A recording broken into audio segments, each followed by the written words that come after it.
এই ভিডিওতে আমরা জানব ওজন কমানোর 5টি ঔষধ সম্পর্কে। তবে ঔষধগুলো ডক্টরের পরামর্শ ব্যতীত সেবন করবেন না। ওজন কমানোর প্রথম ঔষধটির নাম হচ্ছে জিম বা ব্যায়াম। ওজন কমানোর জন্য জিম বা ব্যায়াম করার চাইতে দারুণ ওষুধ এখন পর্যন্ত আবিষ্কৃত হয়নি। এটি পার্শ্ব প্রতিক্রিয়া মুক্ত। ওজন কমানোর জন্য দ্বিতীয় ঔষধটির নাম হচ্ছে আপনার খাদ্য অভ্যাস পরিবর্তন।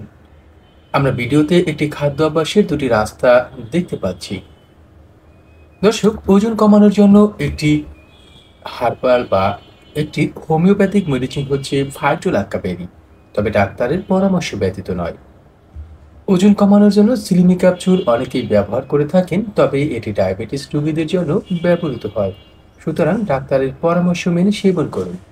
সিলিম ফাস্ট ক্যাপসুল শরীরের চর্বি কমানোর জন্য এই ঔষধটি কার্যকরী হলেও ডাক্তারের পরামর্শ ব্যতীত এটি একেবারে সেবনযোগ্য নয়।